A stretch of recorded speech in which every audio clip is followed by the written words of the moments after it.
Deixa eu dizer uma coisa, e eu falei com a minha esposa hoje, lá em casa, eu estou estudando isso há dias e serão 6 ou 7 aulas, eu não tenho certeza ainda, sobre o tabernáculo. 2 já foram, mas para frente aí tem 4 ou 5, vai depender de algumas questões. Mas eu dizia para minha esposa hoje, à medida que você aprofunda dentro do texto bíblico, cada porta que você abre de conhecimento, mais 10 tem dentro dela. E é um poço sem fundo de conhecimento e revelação. De tal maneira que eu disse para minha esposa hoje à tarde, eu podia dar 20 aulas e ainda assim não esgotaria esse assunto.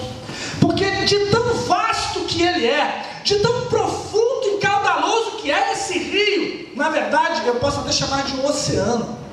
É muita coisa.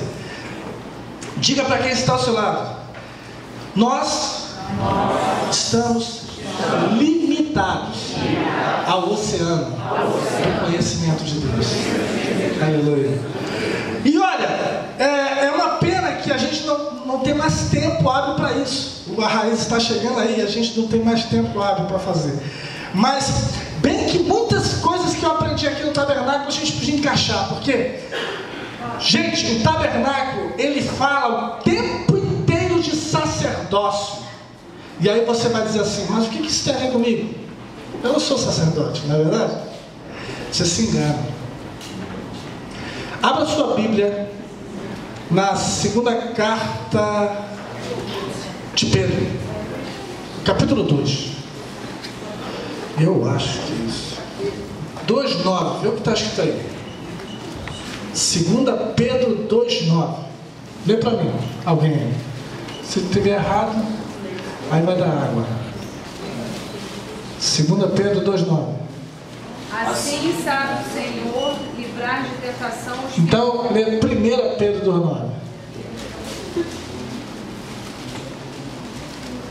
Mas vós sois a geração Isso, eleita. Olha aí.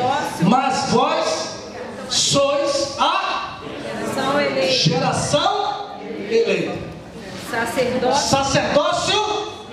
Olha aí, só até aí, tá bom. Vamos parar.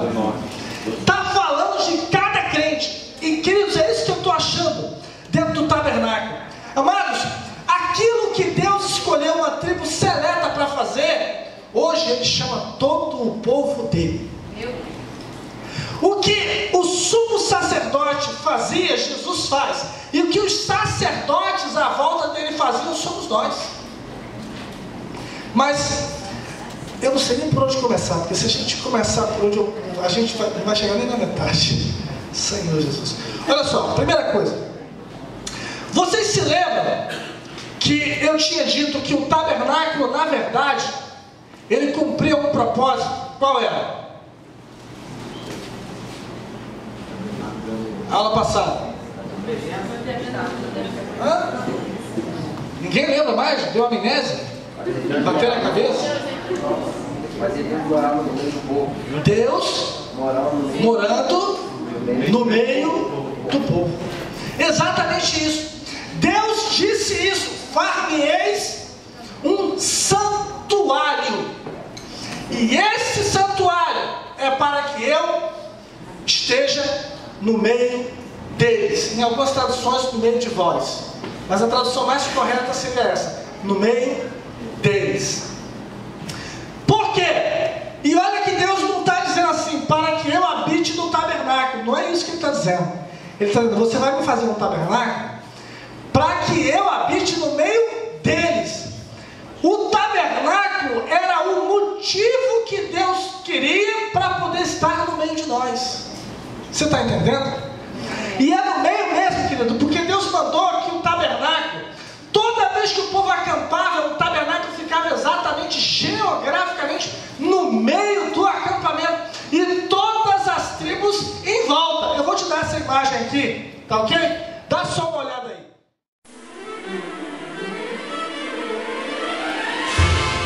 Esses montes aqui em volta é a cordilheira do Sinai. O Sinai não é um monte, é uma cordilheira, ou seja, é uma cadeia de montanhas, ok? Então, Nós estamos agora de cima do Sinai, olhando para o vale, aonde Israel acampava. Esses pontos pequenos são as tribos acampadas. E lá no meio, o tabernáculo. Observe. A imagem...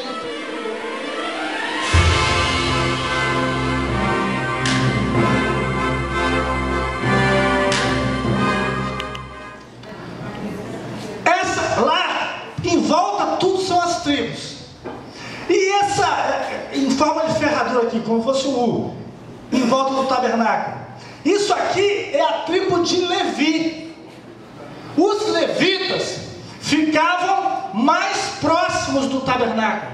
E aqui são divididas em 3 famílias: os coatitas, os meraritas e os gersonitas. Os 3 filhos de Levi. As 3 famílias.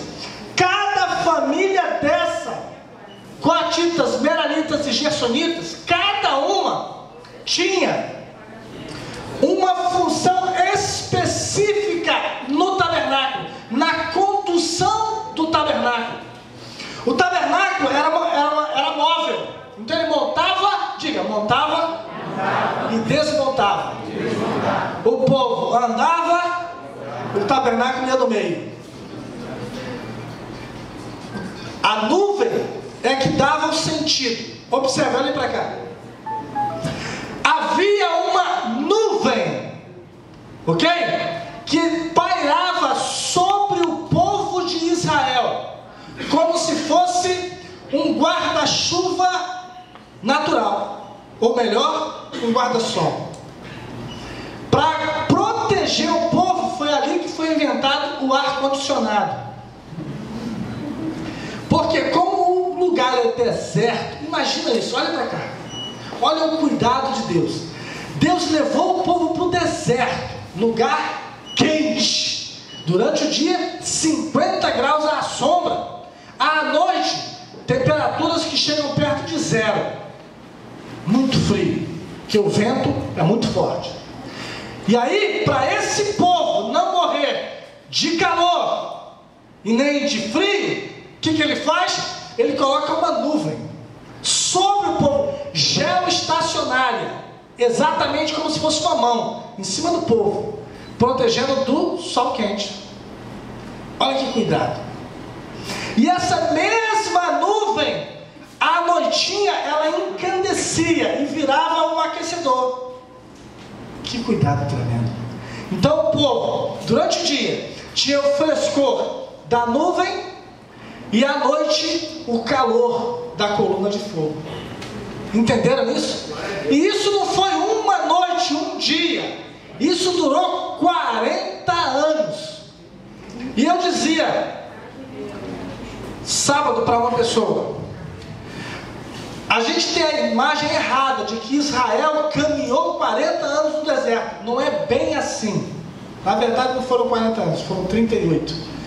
Mas isso é outra história, algo para outro dia. Mas ouça o que eu vou dizer. Esses 40 anos levou para eles entrarem na terra. Ok?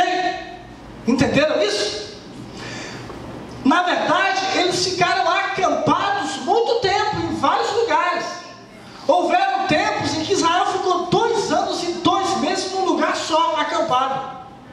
Então, eles acampavam em um lugar assim, se estabeleciam e ficavam ali durante um bom tempo, porque a nuvem baixava, e aí eles sabiam, Deus está mandando acampar. Como é que eles sabiam que tinham que sair do lugar? Quando a nuvem subia. Quando eles viam a nuvem subindo e começando opa, desmonta tudo, vamos embora, Deus está mandando ir. Entenderam? Eles literalmente seguiam a nuvem. Entenderam isso? Foi claro? Você vê que cuidado tremendo. Diga para quem está ao seu lado: sabe por quê? Não, fala para quem está do seu lado. Sabe por quê? Muita coisa já deu errada na sua vida. É porque nós tiramos os olhos da nuvem. Existe uma nuvem de glória. Existe uma chama que arde. Entendeu? Nós temos que estar atentos à nuvem. Eu dizia para uma pessoa por esses dias, a pessoa falou assim, não, porque eu só vou sair da igreja e falar assim, olha, trocar de casa é fácil, você decide. Mas trocar de igreja, meu irmão, você tem que estar de olho na nuvem. É Ele que vai dizer, fica aqui, ou fica ali, ou fica lá. Quando você sai fora da presença de Deus, dá tudo errado, meu irmão. As portas se fecham, a vida seca, as oportunidades fogem. E aonde todo mundo se deu bem e entrou, quando você chega, a porta fecha. Estava dando emprego para todo mundo, você chegou, acabou a vaga ontem. Poxa, você está procurando casa e tem casa para caramba para alugar, e aquela casa boa está alugando por um preço barato. Você vai lá, acabei de alugar, meia hora, passou a pessoa aqui. Vamos lá. Então eles andavam caminhando debaixo da nuvem. Essa tribo que está mais próxima é a tribo de Levi, com as 3 famílias, Coate, Merari e Gerson. Eu vou falar sobre eles mais tarde, sobre o carregar do tabernáculo, ok?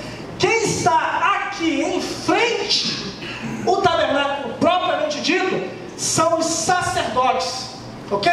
E a primeira tenda, a mais avançada, é a tenda de Moisés. Entenderam? Esse pessoal aqui, ó, essas marcas ali, isso são o povo que chega para o sacrifício, trazendo suas ovelhas, seus animais. Ok? Vamos lá?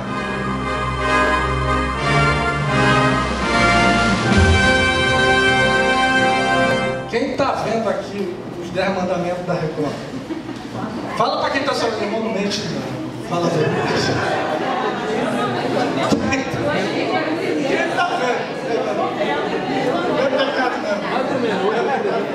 Não é pecado, não. Olha só.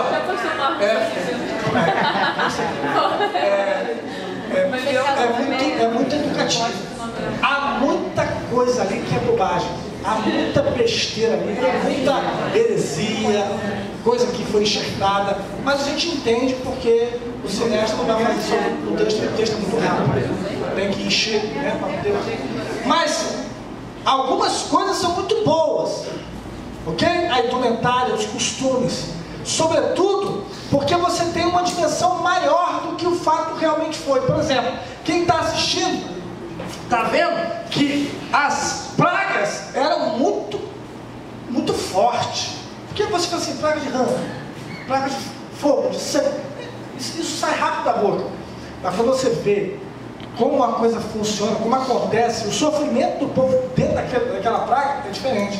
Isso dá luz e vida àquilo que você leu frio no papel. Você está entendendo o que eu estou dizendo? Muito bem. E aí, uma coisa que eles pecaram, eu reclamei muito sobre isso, é que eles dão a ideia de que o povo é um povinho, é uma coisinha de gente. Não chega nem a ser um povoado. É uma meia dúzia, talvez assim umas mil pessoas. Não, queridos. A Bíblia diz que quando José chamou o pai Jacó de Canaã, ele veio com 71 pessoas. Ele atravessou o deserto com 71 pessoas. Mas quando Moisés tira o povo de dentro do Egito, só de homens que arrancavam da espada de 20 anos para cima, com menos de 40, ou seja, de 20 aos 40, tinha 603 mil homens. Faz a conta aí. Vou repetir. Só de homens adultos que arrancavam da espada de 20 anos para cima e até os 40, tinham 603 mil homens. Isso está no livro de Números. Por isso que o nome é Números, porque tem vários números lá. Ok? Levitas, se eu não estou enganado, tinha 51 mil. Não. Tinha, é isso mesmo, 51 mil levitas. Acho que é isso. Ou é 31.000, não lembro agora. Tem que ver lá o exato. Mas, onde eu quero chegar? Se você colocar as mulheres, as crianças e os idosos nessa conta, você vai chegar a aproximadamente entre 2 milhões e 2 milhões e 600 mil pessoas. É muita gente. É por isso que o Egito teve medo quando eles saíram. Quando eles começaram a se preparar para sair, aí chegaram os judeus não, os hebreus. O judeu vem depois. Ali era hebreu. Os hebreus de todos os cantos do império. Porque uma coisa era ver só os que estavam ali, na capital do Egito. Mas quando começou a chegar de todos os cantos, que eles viram a quantidade que era, eles se assustaram. E nesse assustar, Deus mandou, ó, pede ouro e prata. Eles, tá, vai, toma, vai embora. Vocês estão entendendo? Eles ficaram assustados com a quantidade absurda. Eles pensaram, se eles quiserem, acabam com a gente. Se os judeus, os hebreus. Se os hebreus, porque judeus vem depois. É outra aula. Ali são hebreus. Ok? Muito bem. Os hebreus eram um número tão grande que colocou medo nos egípcios. Mas vamos seguir. Eram 2 milhões e 600 mil pessoas aproximadamente. Olha a multidão.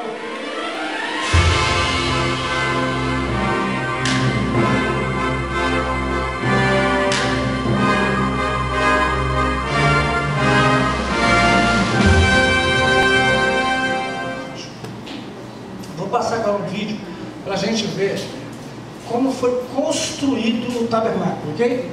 Então, algumas peças, olhem para cá. A narrativa é bíblica.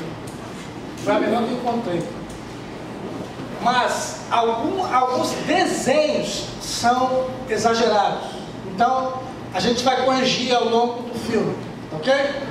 Alguns desenhos a gente vai falar, isso aí não é bem assim, tá ok? Por exemplo, o altar do holocausto não tem 4 rampas, é uma rampa só. O tabernáculo não são 3 varas, são 5. E a gente vai falando aqui à medida que vai seguir. Ok? Nós vamos lá.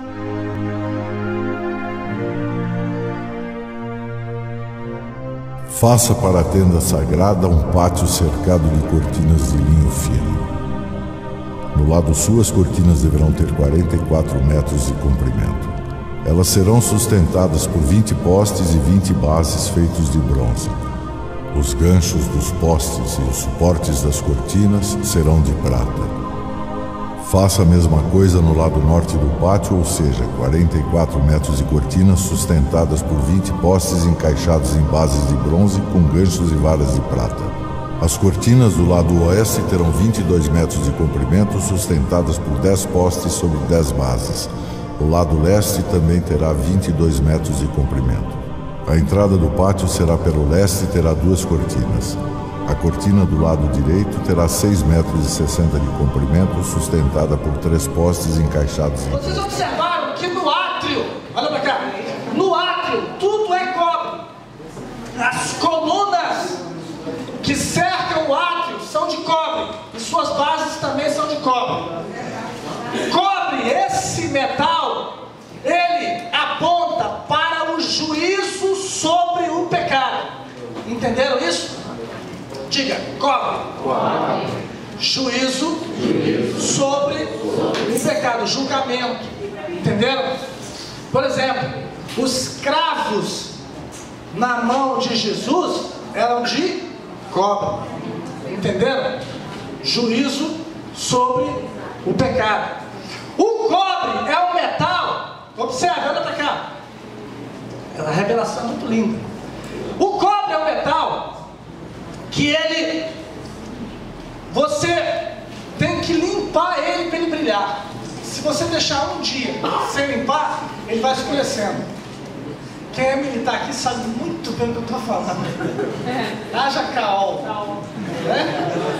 Passar aquilo tudo. Deus, eu odiava isso. Todo dia passar caol aquilo tudo. Ele vai escurecendo. E à medida que ele escurece, ele vai tomando uma cor vermelha. Ele vai avermelhando. E esse vermelho aponta para o sangue. Entenderam? Agora, o lindo disso é que ele tem que estar sempre sendo polido para poder brilhar. Olha para cá, pessoal. Quando foi feito o templo de Salomão, foi colocado na porta do templo 2 colunas de cobre. E o nome dessas colunas eram Jaquim, diga Jaquim, e Boaz, uma do lado da outra. Jaquim, ele estabelecerá, Boaz, nele a força. Essas 2 colunas estavam na porta do templo, não na entrada. Por quê? O templo, assim como o tabernáculo, quando a nuvem parava, eles tinham que montar o tabernáculo, a primeira coisa, olha para cá, pessoal, antes de qualquer cabana ser montada, primeiro se montava o tabernáculo, porque era ao redor dele que ia se montar todas as outras tendas. Entenderam isso? Querido, fala para quem está falando, meu irmão,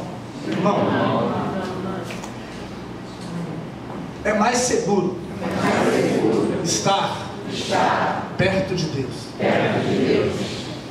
Não vai montar acampamento longe dele. Fica sempre perto. Agora observe. O acampamento era montado a partir do tabernáculo. E o tabernáculo era montado como? Primeira coisa, aonde nasce o sol? Para lá. Nascente. Então é para lá que vai ficar a abertura, a porta principal do tabernáculo. Aliás, a porta, né? Só tem uma do tabernáculo. A porta fica voltada para o nascer do sol. Assim mesmo foi com o templo de Salomão, a mesma coisa. Por quê? Olha para cá. O sol nasce de frente para a porta de entrada, gira no céu e vai se pôr exatamente nas costas do tabernáculo. Querendo Deus dizer com isso que Ele é o nascente e o poente. Ele é o alfa e o ômega, o princípio e o fim da nossa vida também. Entenderam? Muito bem. E aquelas colunas eram de bronze, voltadas para o sol. Olha para cá. Quando de manhã o sol nascia. Mas espera aí, deixa eu dizer uma coisa. Diga, as colunas de bronze. No templo de Salomão. Não encostavam no teto. Olha para essa coluna aqui, gente. Ela está no teto, tá vendo? É ela que está segurando o peso dessa laje aqui sobre nós. Entenderam isso? Tanto que parede você quer. Olha para mim. Eu já fiz isso, né? Quando você tem que ampliar um lugar, parede, você mete a marreta. Diga para quem está falando, parede? A gente quebra fácil. Agora, chega numa coluna, você para. Não, isso aqui não, pode quebrar não. Por quê? Porque é coluna. Isso aqui sustenta peso. Se você quebrar, vem embaixo. Coluna, diga para quem está falando, coluna não se move do lugar sem correr risco. Olha para quem está do seu lado. Você estava pensando em sair da igreja? Você é coluna, velho. Coluna não sai do lugar, não. Coluna tem que ter cuidado, porque se sair, vem tudo embaixo. Tem gente que vai se desviar porque você foi embora. Aquele que está começando a aprender agora e olha para você e vê em você uma referência. Se você foi embora, ele fala, não quero mais ser crente. Vai embora também. Diga, coluna. Permanece no lugar. Agora faz uma pergunta aí, baixinho para não constranger. E aí? Fala assim, e aí? Você é coluna ou parede? Responde! Você é coluna ou parede? Então fica no teu lugar. Amém, Fabinho? Amém, Daniel? Fica no seu lugar. Aleluia. Glória a Deus. Jesus é bom. Desceu fresquinho. Glória a Deus. Tá no Espírito. Vamos lá.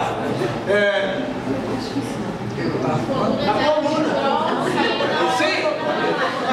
Mas olha só, as colunas de Jaquim e Boaz, elas não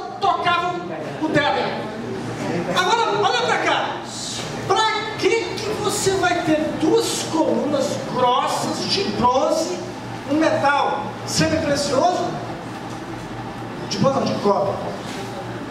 E elas não tocam o teto, ou seja, não sustenta nada. Para quê?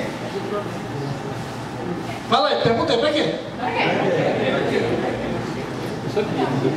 A função daquelas colunas não era sustentar nada.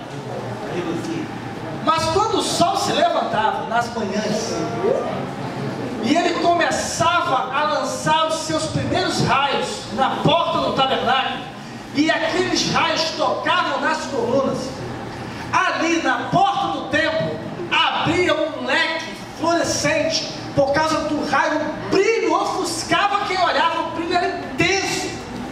Agora sim, olha para quem está falando, você foi chamado não para sustentar a obra de Deus, é Deus quem a sustenta. Você foi chamado para brilhar, porque Deus quer que você reflita a glória dele aqui na terra. Você está lá no seu trabalho, brilhe. Você está na sua rua, brilhe. Está na sua parentela, comece a brilhar no meio deles. Deus quer que você seja uma pessoa brilhante. Diga aí. Deus quer que você seja brilhante. Entenderam? E aí, essas colunas eram de bronze. Agora o mais interessante, eu falei aqui ainda há pouco. De cobre. Cobre. É porque é prata, ouro, bronze, na Olimpíada. Prata, ouro e cobre. Muito bem. Isso. Mas elas tinham que ser limpas todo dia, senão começavam a escurecer. Isso fala, sabe por quê? Meu irmão, não importa o quanto você está limpo hoje, amanhã tem que limpar de novo. Perdão é todo dia. A oração, o arrependimento, o quebrantamento é todo dia, meu irmão.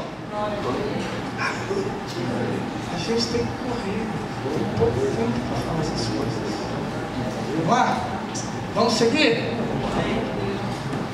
Ao adentrar o tabernáculo, nós já falamos na aula passada, nós dávamos de cara com o altar do holocausto. Olha ele aí.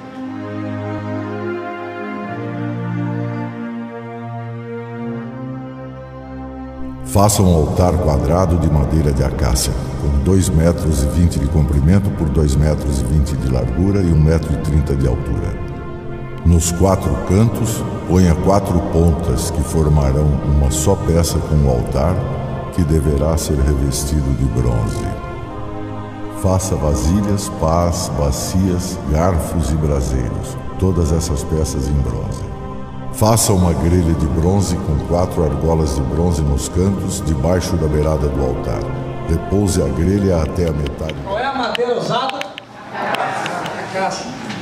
A caça é uma árvore tortuosa do deserto.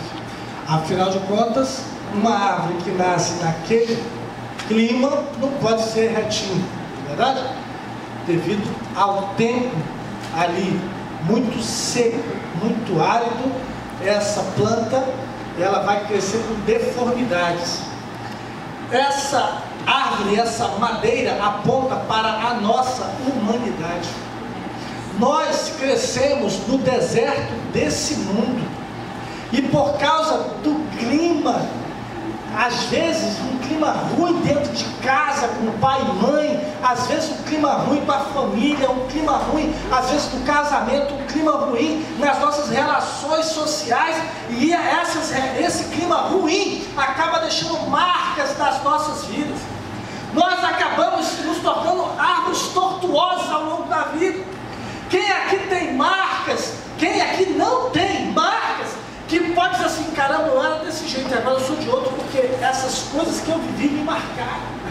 Eu conversei com uma pessoa há poucos dias e essa pessoa falou assim, eu vivi isso, eu não posso dizer o que foi, mas essa pessoa dizia, essas coisas que eu vivi foram tão fortes que me marcaram profundamente e eu ainda não estou sarado. E é verdade. Nós vivemos situações dentro e fora da nossa casa, da nossa que marcam a nossa vida e deixam marcas profundas em nós. E algumas dessas marcas acabam deformando o nosso caráter. Às vezes nos tornamos pessoas frias, calculistas, insensíveis, não conseguimos mais perdoar, não confiamos mais em ninguém, ou nos tornamos mentirosos, nos tornamos enganadores, queremos passar a perna em todo mundo porque não confiamos mais em ninguém e também ninguém pode confiar em nós.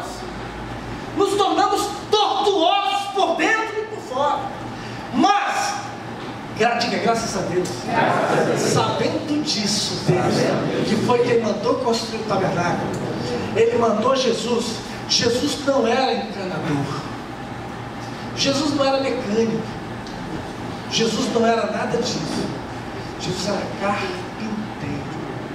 E aí o carpinteiro de Nazaré vai lá no deserto do mundo e corta eu e você e traz para a carpintaria de Deus. E começa a usar o formão, a plana, o serrote em nós. Começa cortando aquilo que tem demais na nossa vida e não pode continuar. Corta a mentira, corta a maledicência, corta o pecado da nossa vida. E Ele vai passando a plana em cada um de nós e vai arrancando as arestas, o mau humor crônico, vai arrancando a falta de perdão, vai arrancando aquilo que trava a nossa vida. E Ele vai limpando a gente, vai purificando a gente com as suas ferramentas de amor, que é o Espírito de Deus, que vai limpando, purificando. Mas depois de tratado na madeira, as tábuas feitas da madeira de acácia, elas depois de feitas tábuas, ainda tinham curvas, tortuosidades, por causa da sua origem. A natureza daquela madeira já era torta, ela era torta por natureza. E muitos de nós, mesmo depois de convertido, ainda temos algumas marcas do velho homem.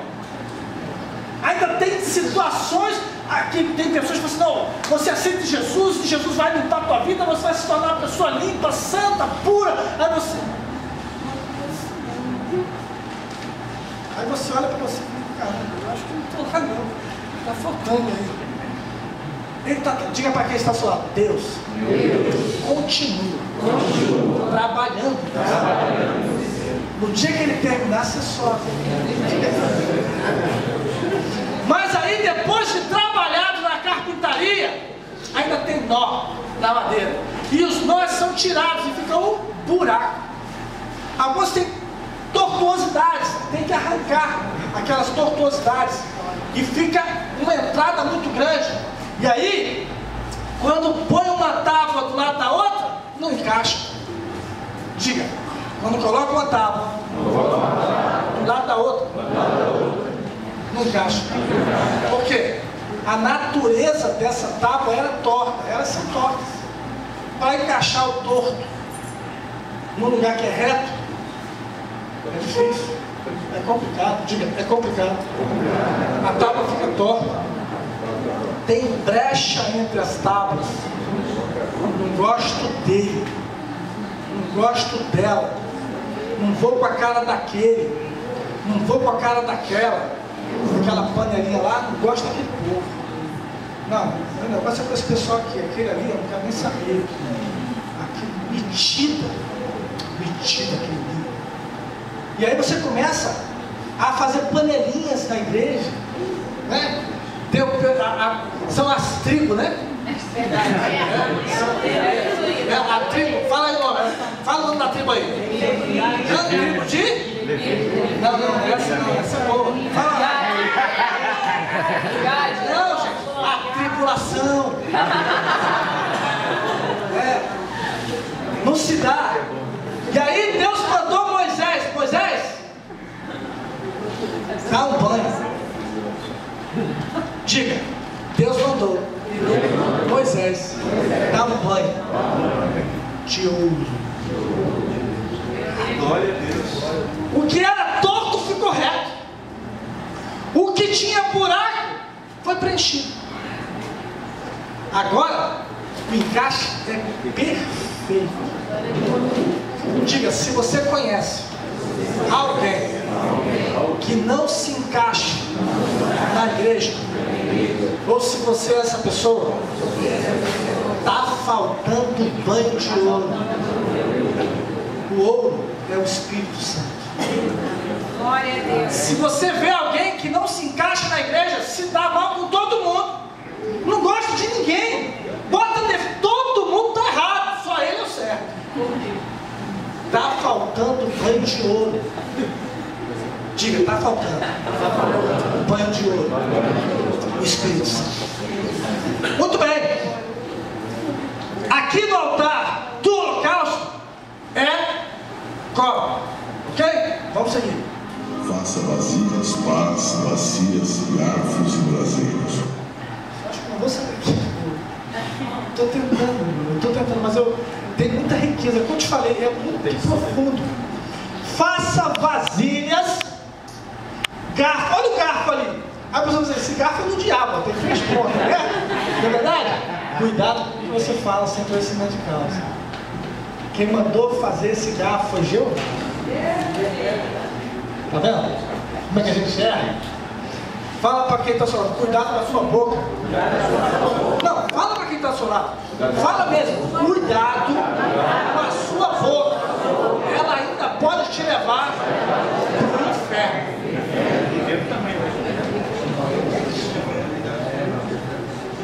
Às vezes a gente está procurando defeito, procurando qual é o problema, o que está havendo na minha vida, por que as coisas estão ruins, e o que você está procurando está debaixo do seu nariz.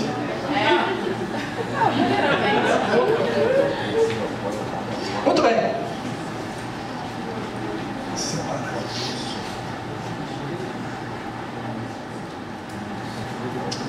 O altar do holocausto tinha que ter pás, garfo, vasos, vasilhas.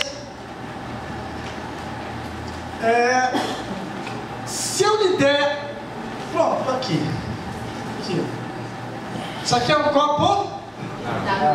Fala, gente. Mas o que ele é feito? Isso diz que ele é o quê?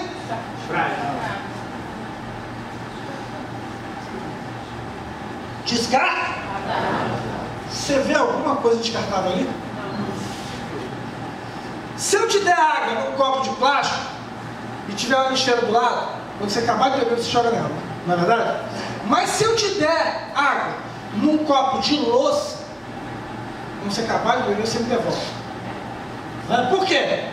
Porque você entende que aquilo aí tem que ser lavado para usar novamente. Entenderam isso? Agora diz para quem está ao seu lado: Deus não tem vaso descartável. Tudo de Deus é para limpar e usar de novo. Irmão, você pode ter cometido o pecado dos pecados, você pode estar se achando sujo, horrível diante de Deus. É só limpar o vaso, é só pedir perdão. O sangue vai aí, purifica, santifica e prepara para usar de novo. Eu sei que tem alguns lugares que o obreiro é igual copo descartável. Usou, presta mais, tem uma utilidade, joga fora. Mas Deus não faz isso com ninguém. Deus não faz isso com ninguém. Se você se acha um trapo usado, velho, é porque você está ouvindo a conversa do diabo. E se alguém fez isso com você, é agente dele, viu? Deus não joga ninguém fora. Dos que vierem a mim, de maneira nenhuma, todo mundo, de maneira nenhuma lançarei fora. Glória a Deus. Diga, glória a Deus. Agora diga para quem está ao seu lado: se está sujo, limpa. Pede perdão. É só pedir que ele dá. Agora, tem que confessar.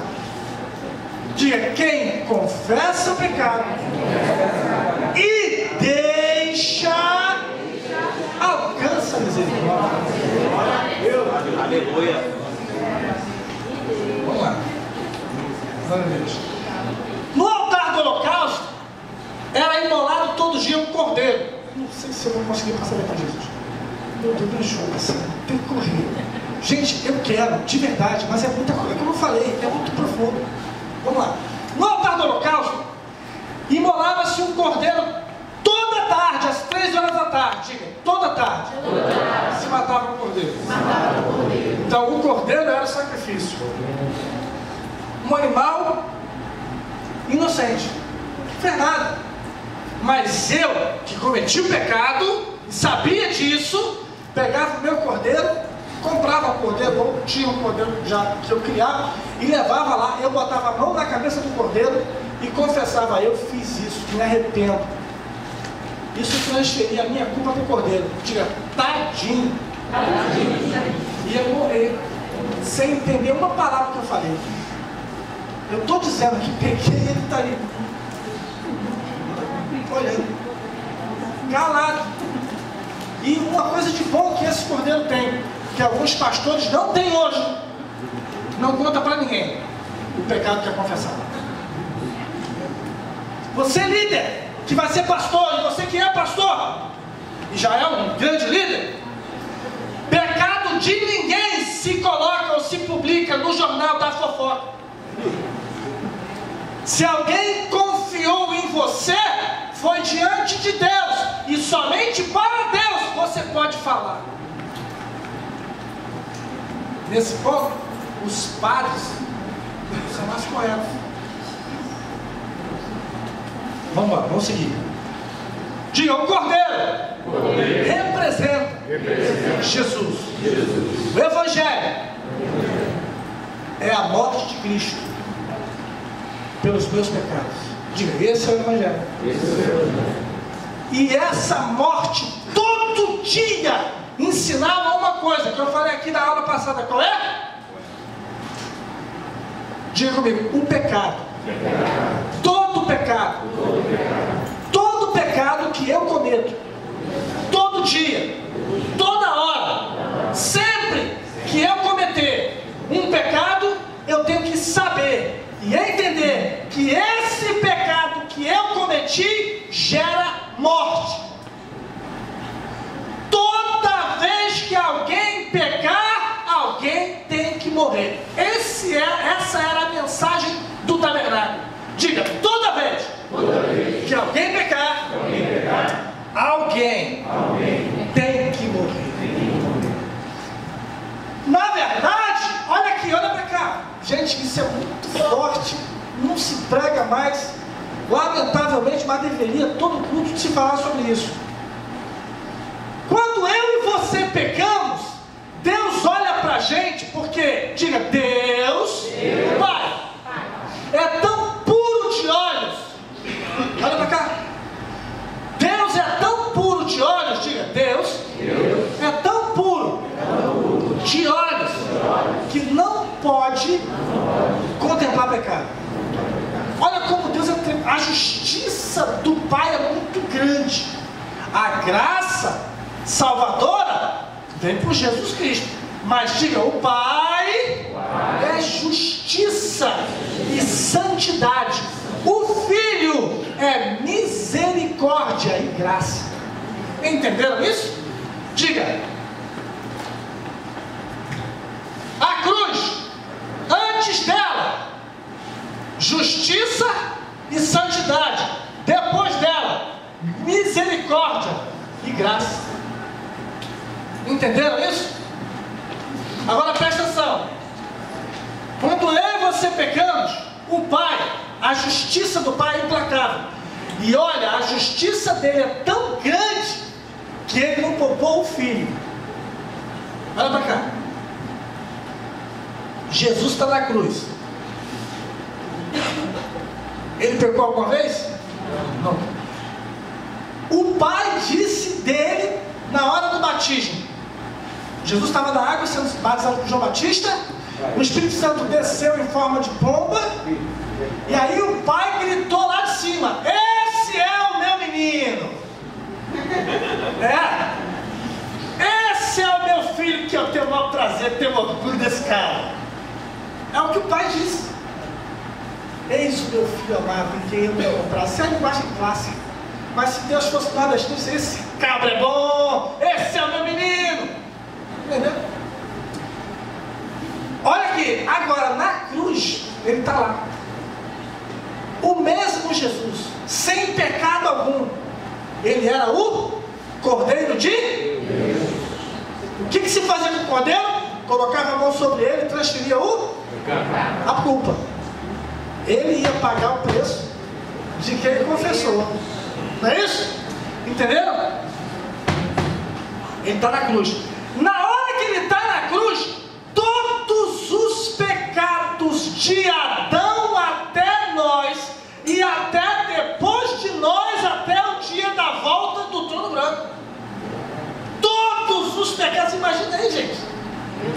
Todos os homens de todos os tempos, de todas as eras, de Adão até depois de nós, lá no trono branco, caíram em cima de Jesus. E aí o Pai não pode olhar, porque ele é tão puro de olhos que não pode contemplar o pecado. Ele não pode, ele ama, mas ele não pode olhar, porque é pecado purinho. Ele vira as costas. Aí o filho que contempla o céu o tempo todo, brada da cruz: Eloi, Eloi, lama sabachthani. Deus meu, por que me desamparaste? Meu Deus. Entenderam isso? Diga. Agora olha para quem está do seu lado. Olha. Melhor você se arrepender e confessar. Porque se ele não poupou o filho de amar. Ok? Porque aí, quando você e eu pecamos, o pai fica escorrendo sangue pelo canto da boca. Assim. Mas aí ele olha para você e para mim através da tampa do propiciatório. Eu vou chegar lá. Na próxima aula. Você vai saber, vai ter uma aula só sobre a arca, gente. Fica tranquilo. Vai chegar. Vai chegar. Vamos lá. Diga, o Cordeiro era Jesus. Diga, não existe evangelho sem Cristo. Qualquer igreja que não pregue a Jesus Cristo como único Salvador não serve. Não é isso que a gente prega? Nós não pregamos isso, pessoal? Olha para cá, olha para cá. Vou levar você a um ponto agora. Diga, nós pregamos que qualquer igreja que pregue, ou qualquer religião que pregue um evangelho sem Cristo não serve. Não é isso? Não é isso? Só que tem uma coisa. Imagina que isso aqui é o Cordeiro. Olha para cá. Isso aqui é o Cordeiro. E aqui é o altar do holocausto. A grelha está ali. O sacerdote vem com a faca e corta o pescoço do bichinho. Sangra ele até a morte. Depois corta as partes e bota lá. E agora? O que falta? Aspersão do sangue. Tem que queimar, não. Já tirou o sangue para aspergir. Mas tem que queimar o bichinho. A oferta tem que ser queimada. Não é isso? O bicho está ali. O que falta? Fogo. Fogo? Mas o fogo vai pegar só na carne? A lenha. A lenha. A lenha. Diga aí, falta a lenha. Diga, a oferta não se queima sem lenha. Tem que ter a oferta e a lenha. Sem a oferta não tem sacrifício. E sem a lenha não se pode queimar a oferta. Entenderam? Evangelho tem que ter Cristo, mas também tem que ter cruz. A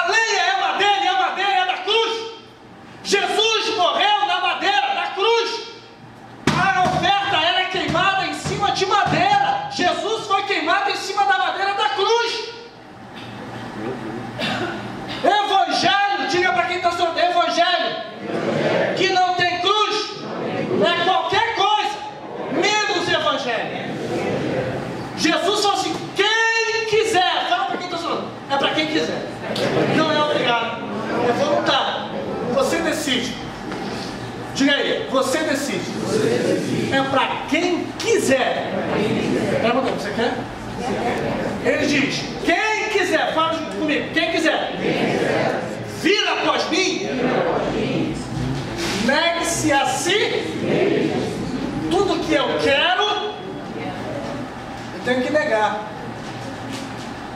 Pergunta para a pessoa, o que você quer?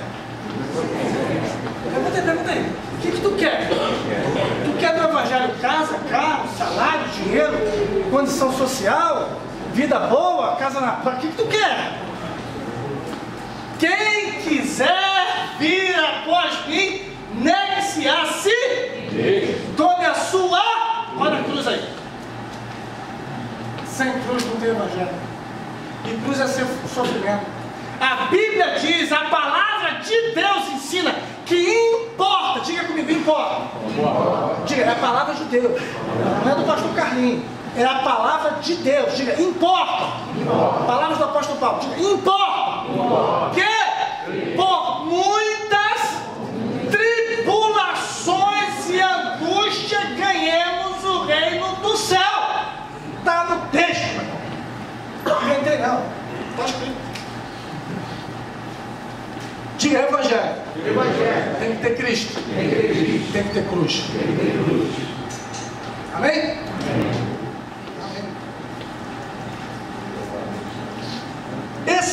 Esse altar aqui, ó, chegava um tempo de tanto matar bicho ali em cima, de tanto queimar os animais, ele ia formando uma crosta, a cinza ia se apegando ao óleo e ao sangue derramado, e aquilo ia aumentando, ia formando aquela crosta por cima. As filhas de Eva, que as irmãs, sabem o que eu estou falando do fogão, depois de muito usado, vai criando aquela crosta, tem que limpar aquilo, senão só misericórdia.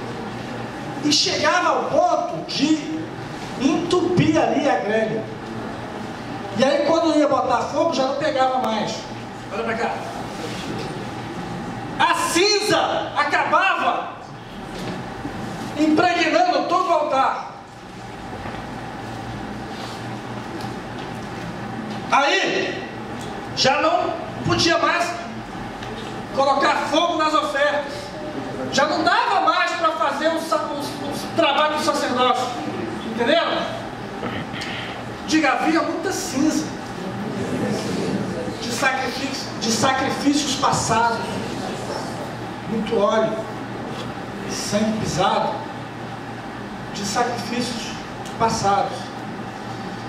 Muitas vezes nós, depois de alguns anos na igreja, devido a muita coisa que a gente passou, muita decepção, né? Muita coisa a gente vive, que a gente olha e não tem como entender à luz do evangelho. Quem fez não devia fazer. Quem viu e não tomou providência, devia ter tomado. A injustiça que se cometeu, ninguém apurou. E às vezes você fica com marcas.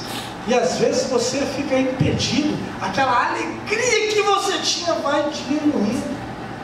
Aquela vida com Deus já não é mais tamanha.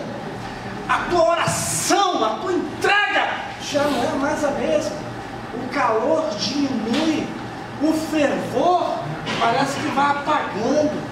E você já não sente mais a presença do mesmo jeito. Você já não sente mais da mesma maneira. Você parece que está sem fogo do céu.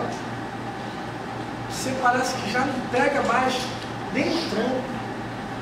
A igreja está pegando fogo à sua volta e você não sente nada. Você está apagado. Você está apagando. Você vai para a igreja mais para cumprir tabela, mas já não sente mais nada. As pregações já não entram e saem. Cauterizou tudo.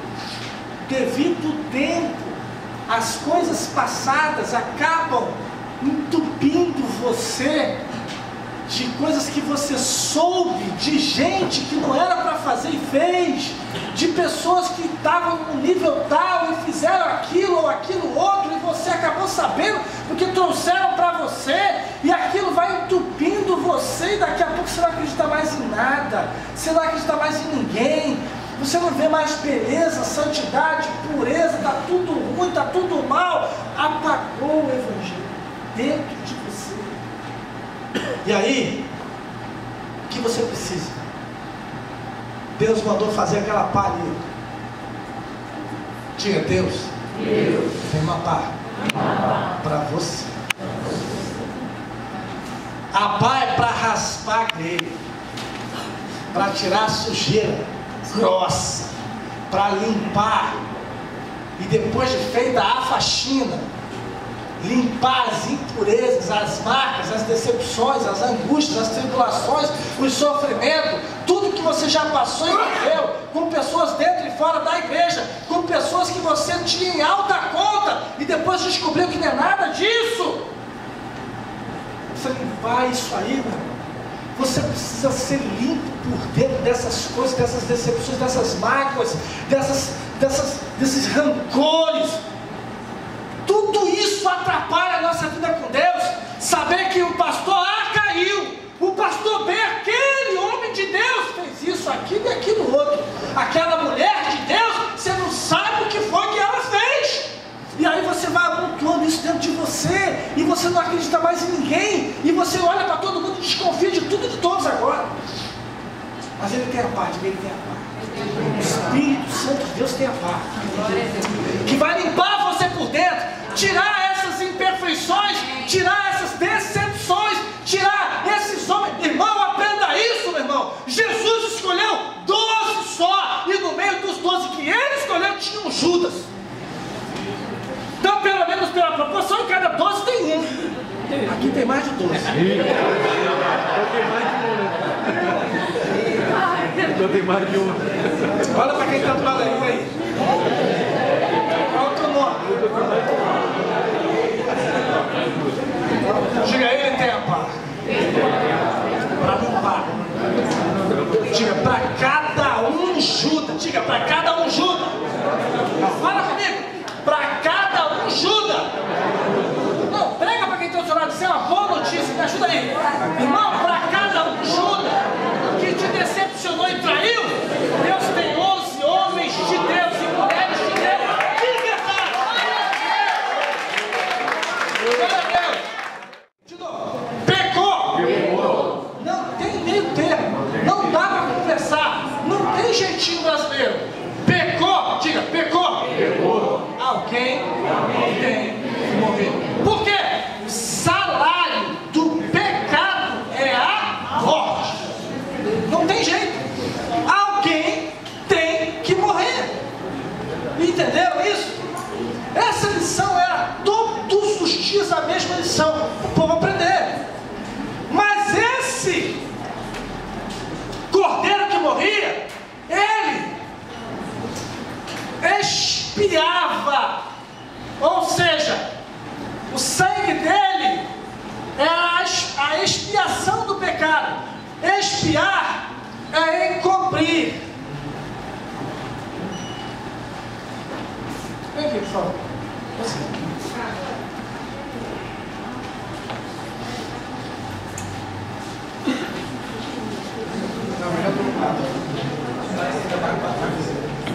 Vocês estão vendo esse relógio? Olhem para cá, pessoal. Estão vendo o relógio? Sim. O sangue dos cordeiros que morriam expiava o pecado. Expiar é encobrir. Cobrir o pecado. O relógio continua aqui? O relógio continua aqui? Sim. Vocês estão vendo? Não. Por quê? Está coberto. O pecado do ser humano continuava lá, mas era coberto pelo sangue dos cordeiros. Mas essa justiça do cordeiro, ela só durava 24 horas. Daqui a 24 horas tinha que matar outro. Entendeu? Diga, toda a nossa justiça é como um trapo de imundícia. Não dura muito. Entendeu? O leproso, diga, a lepra. A lepra é o maior símbolo do pecado do Antigo Testamento. O leproso, se tivesse leproso, ferida, que ia comendo, a lepra ela ia comendo a pessoa, literalmente, ela viva. caía as orelhas, caía o nariz, no caso das mãos caíam os dedos, ela ia sendo comida viva, ela ia derretendo, literalmente derretendo. As pontas iam virando pus, e iam minando pus até a pessoa ir encolhendo, entendeu? Isso era a lepra do Antigo Testamento. O leproso, o que ele fazia? Todos os dias ele pegava bandagens, panos, e cobria a lepra. Panos limpos, trapo, limpinho, igual aquele que vende no sinal, 7 por 5 reais. E cobria. Aí o pano estava novinho, limpinho, branquinho, entendeu?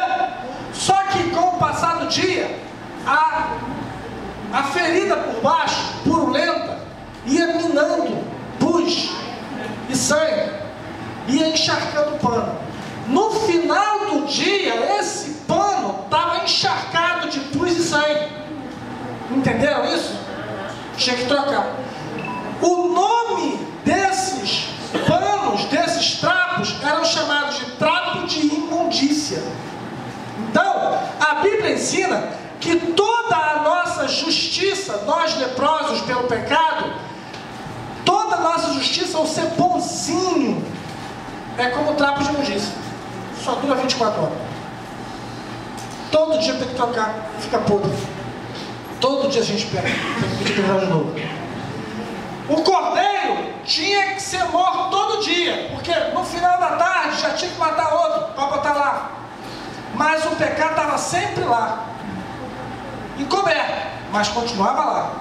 Aí, um certo dia, um menino nos nasceu, o filho se nos deu, e o seu nome será Maravilhoso, Conselheiro, Deus Forte, Pai da Eternidade e Príncipe da Paz. E vimos a sua glória, como a glória do unigênito Filho de Deus.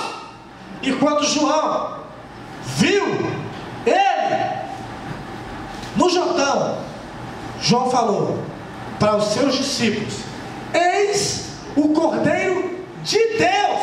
Não é o Cordeiro dos homens, é o Cordeiro de Deus. E agora, deixa eu ler, não come, mas agora tira o pecado. Levanta a mão pro mundo. Cadê o relógio? Vocês estão vendo? Por quê? Não está mais lá, está agora sobre Cristo. Diga: o meu pecado não está mais em mim. Ele levou com ele. Ele tirou, cobriu, tirou o pecado. Amém? Tem glória a Deus. Mas quando a gente aceita Jesus no altar do holocausto, terminado a aceitação, aí você conhece pessoas que aceitam Jesus na igreja. Passa 2 anos, 3 anos, 4 anos, 5 anos. E aí, já batizou das águas? A pessoa: não, ainda não. Não, ainda não. Querido, o prejuízo é seu. Por quê? Logo depois, obrigado, querido. Logo depois do altar do holocausto vem o quê? A bacia de bronze.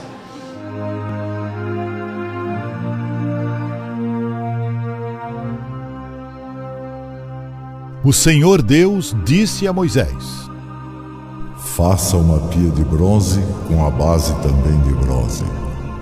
Coloque a pia entre a tenda e o altar e ponha água dentro dela. Arão e os seus filhos usarão essa água para lavar as mãos e os pés antes de entrarem na tenda ou antes de chegarem perto do altar para apresentar a oferta de alimento. Assim eles não serão. Assim eles não serão mortos. Olha que simplicidade de Deus falar.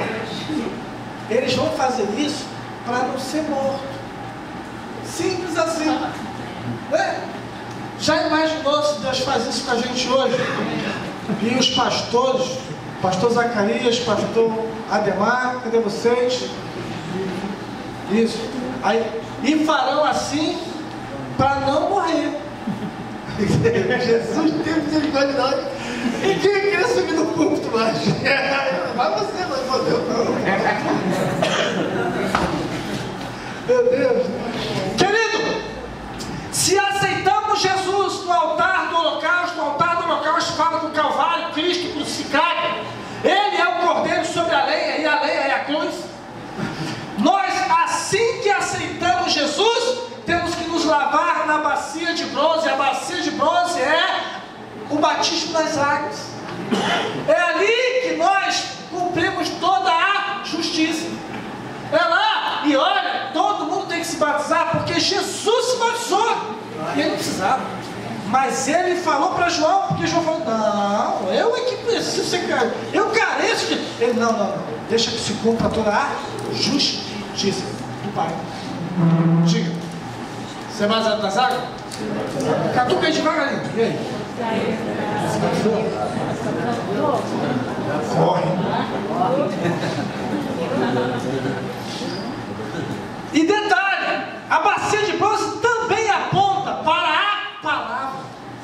A água da bacia é a palavra. Minha esposa teve até um sonho essa tarde, e ela viu uma casa cheia d'água. Eu falei, a água era limpa? Então tá, fica tranquilo, é coisa boa. Porque a água limpa é a palavra. Jesus, na noite em que foi traído, ele partiu o pão, celebrou a Santa Ceia, a primeira. E aí, a gente é muito religioso, né? A gente, para fazer a Santa Ceia, a gente bota a estola sacerdotal, o terno e a gravata, e vê. Mas Jesus fez o contrário. Na Santa Ceia, ele tirou os vestidos. Após a ceia, diz a Bíblia que Jesus tirou os vestidos, ficou só com a túnica, cingiu-se com uma toalha e lavou o pé dos apóstolos. E aí ele vai lavar o de Pedro. Aí Pedro, não, eu não vou deixar tu lavar meu pé. Eu é que tenho que lavar o pé. Aí Jesus fala assim, Pedro, se eu não lavar teu pé, tu não tem parte comigo. Aí Pedro, então me dá um banho. Aí ele falou, não precisa, Pedro, porque vocês já estão limpos pela palavra que eu vos tenho dito. Diga a palavra. Que limpa. Aceita Jesus no altar do holocausto, do Calvário. E aí vai se limpar na palavra. Você vai aprender pela palavra. Se você era treva, agora você é luz. Andai, pois, como filhos da luz. Antes, tua boca era cheia de palavrão, agora você tem que falar a palavra de Deus. Ela que sim tem que estar na sua boca. A bica não pode ter duas águas, doce e amarga. Se você usa a boca para abençoar, não pode usar mais para amaldiçoar. Agora, o evangelho é diferente. Bendizei os que vos maldizem. Miserável, eu vou vou te entregar na mão de Deus, do diabo, porque Deus não faz isso não. Isso é oração do capeta. Oração com ódio, Deus não ouve não, meu irmão. Você está pensando que você serve a quem? A Deus ou o demônio? Porque quem tem ódio no coração por alguém não é filho de Deus, porque ódio é porta de demônio no coração de qualquer um. Meu irmão, você não pode, a Bíblia diz que se você mataria alguém, você tem coragem de matar? Quem tem coragem de matar uma pessoa? Levanta a mão, quem tem? Vamos lá. Fala para quem está do lado assim. Meu Deus do céu.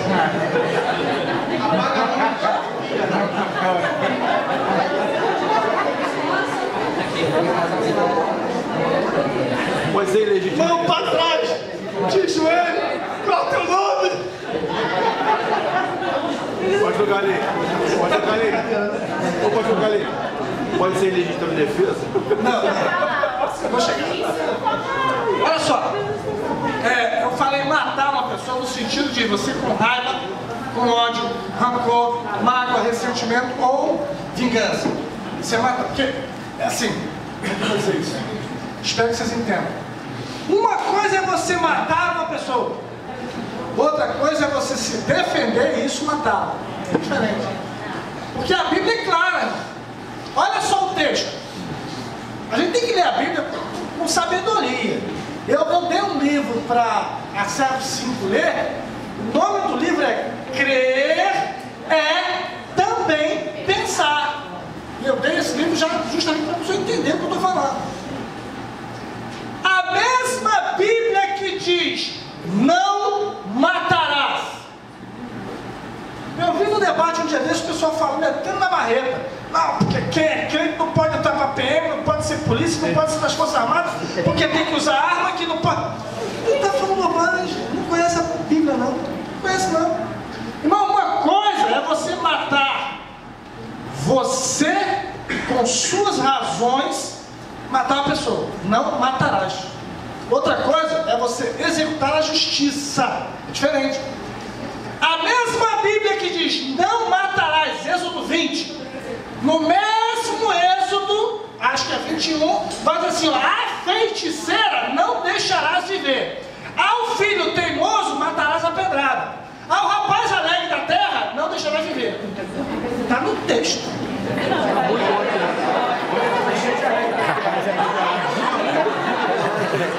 Estou tentando nada, é o texto. Leia a Bíblia, irmão. Tem coisa lá. Sabe o que acontece? A igreja aprendeu a ler a Bíblia no púlpito. A gente lê a Bíblia em casa, irmão. Bíblia, não existe nenhum curso. Eu fiquei frustrado no primeiro dia do seminário. Eu fui para o seminário a primeira vez, eu fiz 2 seminários, depois eu fiz uma faculdade teológica. E ó, eu fiz o primeiro seminário, o pastor Ademar. Foi embora? Foi, né? Não foi. Estava nessa. Ah, tudo bem. Vamos lá. Pastor Zaqueu, só fala com ele, eu senti a falta dele. Aí, eu cheguei no seminário a primeira vez, eu pensei. Meu primeiro seminário eu comecei a fazer, eu tinha 17 anos. Eu pensei que eu ia chegar lá, a pessoa ia ler a Bíblia toda no seminário. Não é nada disso. Nenhum curso vai ler a Bíblia com você. Ele vai citar alguns textos da Bíblia e vai discorrer sobre eles. É assim que é qualquer curso. Diga, não se lê a Bíblia na igreja. Bíblia é para ler em casa. Ok? Está na mesa?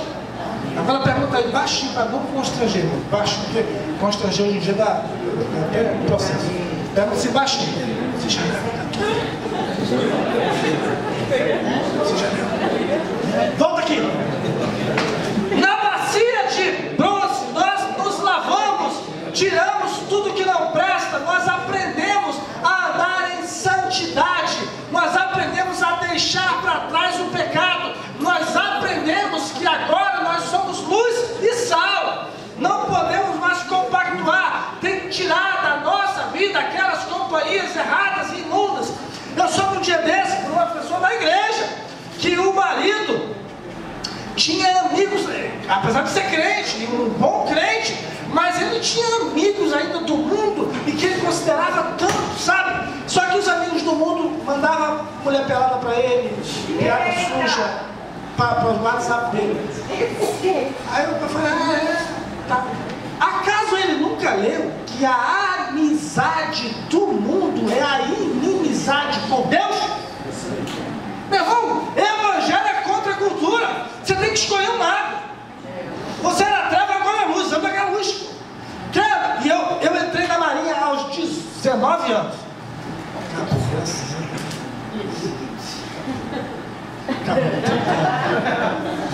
Cortaram as bolas de ferro e me deram a caixa de alforria. Estou livre. Parei de fazer tijolo para faraó. Agora só para Jesus. Glória a Deus. Mas, irmãos, o segredo de eu entrar crente e sair crente, porque olha, irmãos, é sério. Nesses 30 anos, eu vi um batalhão, mas era quase um regimento. Uma multidão. Quando eu cheguei, lá em 1984, quando eu entrei nas fileiras da Marinha, era muito crente, mas era muito crente. E do retetê virado. Mas eu vi aos montes, às dezenas e depois às centenas virarem as costas para o Evangelho, se deitar com mulheres nos portos e para os prostíbulos. Eu vi muita coisa. Eu vi crente pegando AIDS no navio porque transava com homossexual a bordo. Eu vi muita coisa. E o segredo para que eu entrasse crente e saísse crente, ouve aí, meu irmão. Sabe qual foi? Para mim, companhia para andar comigo tinha que ser crente igual ou mais do que eu. Porque a Bíblia diz que um abismo chama outro abismo. Meu irmão, se a pessoa que está do teu lado é ímpio, não, eu vou ganhar ele. Que nada, é ele que vai te ganhar. Não, meu irmão. Quer andar comigo? Eu vou para a igreja. Chegava eu passava a viagem todinha convencendo os crentes, ó, no porto comigo, ó, no porto comigo, Itajaí, no porto comigo, Recife, no porto comigo, Fortaleza, misericórdia, Fortaleza, no porto comigo. Tem porto que só o sangue. É o segundo a falar. E aí, eu saía com aquele monte de crentes para as igrejas, que eu já conhecia, né? Em cada porta a gente conhecia as igrejas já que recebia a gente. Até na África, quando eu cheguei lá, já tinha lá missionário Arnalzino da Missão Batista Regular para receber a gente. E a gente foi receber em Angola. Trabalho maravilhoso que eles faziam lá. E aí a gente foi com aquele grupo de crentes para a igreja. Porque assim, nos portos, é dois grupos. Um que vai para as igrejas e o outro que vai para os prostíbulos. Tem três. Vamos lá. Diga, crente. Não anda com ímpio. Mas é meu amigo. Segundo a Bíblia, depois que você aceitou Jesus, teus amigos são os domésticos da fé. Você pode ter colega, conhecido, mas amigo, para andar comigo, porque se é homem, passou uma mulher, ele vai mexer, você está junto, vai fazer o quê? Já está no rolo, já era. O testemunho já foi pro ralo. Mesmo que você tenha, não, mas não foi, já foi. Entendeu? Se for mulher, a outra começou a dar bola para alguém, você está do lado, vai ser julgado do mesmo jeito, da mesma safra. Então, crente que é crente, só anda com crente. E olha, tem que ser crente mesmo. Bacia de bronze. É a palavra, diga, é a palavra. Agora pergunta aí, você tem se limpado da palavra? Porque a gente tem que ser cada dia mais crente que o outro, né? Cada dia a gente vai melhorando uma coisinha aqui, uma coisinha ali. Eu tenho que ser mais crente hoje do que fui ontem, mais crente amanhã do que fui hoje. E assim por diante. Porque o Evangelho vai mudando a gente. O Evangelho, diga, o Evangelho diz, vinde como estás, mas não fique como quiser. Você vem como está, mas aqui dentro vai limpando. Se chegou aqui amigado, aqui vai consertar a vida.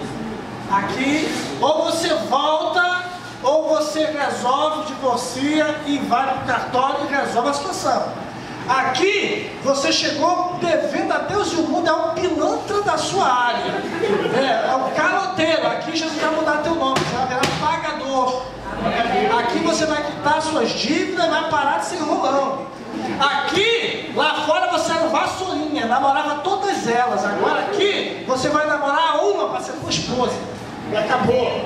Lá fora você era um garanhão, que tinha toda na rua e a tua em casa. Aqui você vai aprender a ser o marido com a sua mulher.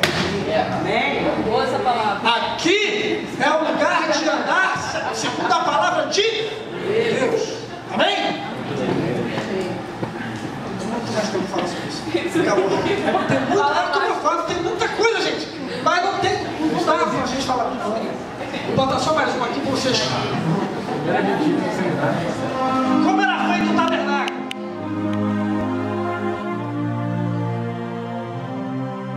Faça também armações de madeira de acácia para a tenda, com 4,45 metros de comprimento por 67 centímetros de largura.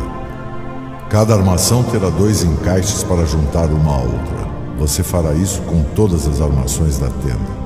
Faça 20 armações para o lado sul e ponha debaixo delas 40 bases de prata, 2 debaixo de cada armação para firmar os seus 2 encaixes.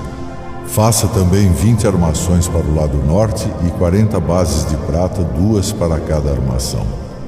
Para o lado oeste, faça 6 armações e mais 2 para os cantos da tenda. As armações dos cantos deverão ser juntadas na base, formando uma só peça até a primeira argola que fica na parte de cima. As 2 armações que formam os 2 cantos deverão ser colocadas desse jeito. A gente vai parar aqui. Tem muita coisa para dizer, como eu falei para vocês. Dava para dar umas 20 aulas, mas eu não tenho esse tempo.